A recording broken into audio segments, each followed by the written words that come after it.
Ahojte a vítajte pri dnešnom videu. Ako som už spomínala v mojom úplne prvom videu, tak tento kanál som založila najmä za účelom, aby sa hodnotné tréningové informácie dostali aj k Slovákom. A toto video bude trošku iné ako ostatné, ale verím, že keď dáte pozor, tak z neho môžete veľmi benefitovať. Ešte predtým, než začneme, ak sa vám tento content páči a chcete ma podporiť, dajte prosím tomuto videu like a odber na tento kanál. Keďže ja osobne čítam takmer všetky materiály ohľadom tréningu v angličtine alebo španielčine, alebo prípadne aj nemčine, proste v inom jazyku ako slovenčine, tak sa mi častokrát stane, že cudzojazyčné pojmy sú pre mňa už veľmi prirodzené a nad slovenským ekvivalentom ani nerozmýšľam. Keďže som však napriek všetkému, ako moju prvú vysokú školu vyštudovala prekladateľstvo a tlmočníctvo, tak ma niekedy hnevá, keď ľudia používajú nesprávne pojmy, alebo ich jednoducho povedia v cudzom jazyku, v slovenskom texte. Aj keď viem, že slovenčina má, nebudeme si nič navrávať, svoje limitácie a niektoré výrazy v nej znejú skrátka neprirodzene.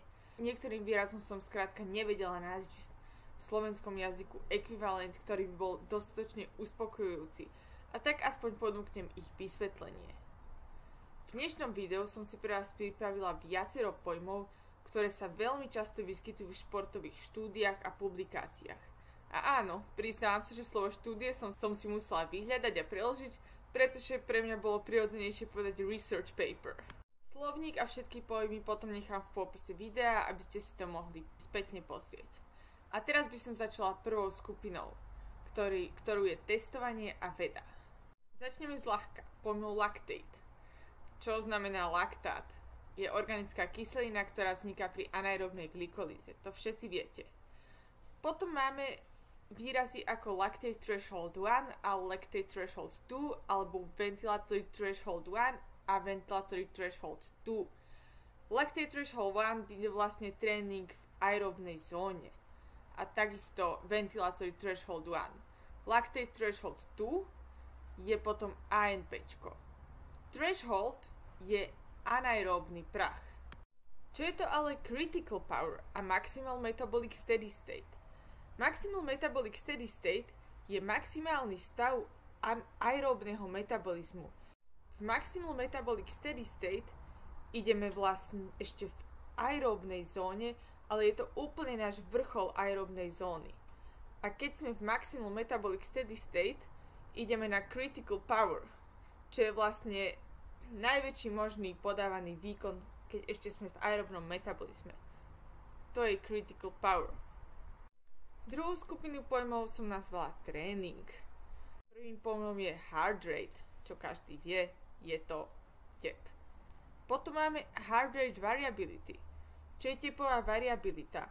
Teraz máme mnohé zariadenia, ktoré sa používajú na meranie tejto variability a na vyhodnotenie našej regenerácie, napríklad MySESI alebo HOOP. Zone 2 training, tréning v aerobnej zóne alebo tréning v zóne 2. To už máme aj v slovenčine. Hyperventilation, hyperventilácia, zrýchlené dýchanie alebo dýchavičnosť. Overtraining alebo overtraining syndrome je jednoducho pretrénovanie. Race pace je pretekové tempo. Rate of perceived exertion je subjektívne vnímaná námaha, ktorá sa často vyjadruje od 1 do 10. Športovci ju vyjadrujú po tréningu, alebo niektoré tréningové plány sú postavené na rate of perceived exertion, na presne subjektívne vnímanej námahe. Potom tu máme jeden zložitejší pojem. RED-S. Podľa mojich výskumov slovenčina to nemá fixný výraz, ale preložila by som to voľne ako relatívnu energetickú dostupnosť. Po respektíve nedostupnosť, pretože RED-S syndrom je už niečo zlé, keď už nemáme dostatok energie, neregenerujeme a ideme do pretrénovania. Carbon plate shoes už asi každý počul, ale čo to vlastne znamená? Sú to karbonové tenisky alebo tenisky, ktorých súčasťou je karbonová podrážka. Napríklad Nike Vaporfly, Nike Alphafly, ale myslím, že teraz už majú takmer všetky značky nejaký model, ktorý má v sebe aj karbón. RPM alebo Revolution per Minute je naša kadencia na bicykli. Cadence je potom kadencia na behu. Warm up alebo WU alebo skrátka WU je jednoducho rozcvička alebo rozohriatie a potom CD alebo cooldown je zase nejaké vyklúsanie alebo vyjazdenie, skrátka. V plávaní sa často používa skrátka PB, čo znamená pull boy. Je to vlastne piškota, ktorá sa dáva medzi nohy. A potom tu mám ešte jeden pojem, Everesting alebo Everest Challenge, ktorú v tejto dobe robia mnohí ľudia a je to vlastne challenge, kde buď na behu alebo na bicykli musíme nastúpať výškové metre Mount Everestu, čo je 8848 metrov. A verte mi, nie je to vôbec ľahké. Skúsala som to raz a dala som si taký štvrť Everesting a to mi úplne stačilo na ten deň. Takže dúfam, že vám toto video pomohlo lepšie porozumieť a objasniť niektoré pojmy, ktoré ste síce už možno miliónkrát počuli, ale stále ste si neboli úplne istí, o čo sa jedná.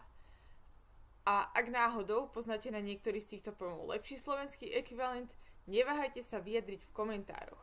Ak vás tento content zaujíma, nezabudnite dať tomuto videu like a ak chcete zefektívniť svoj tréning a máte pocit, že stagnujete, neváhajte vyplniť formulár v popise videa alebo ma kontaktovať prostredníctvom e-mailu a pridať sa k mojej tréningovej skupinke bežcov, cyklistov a triatlonistov.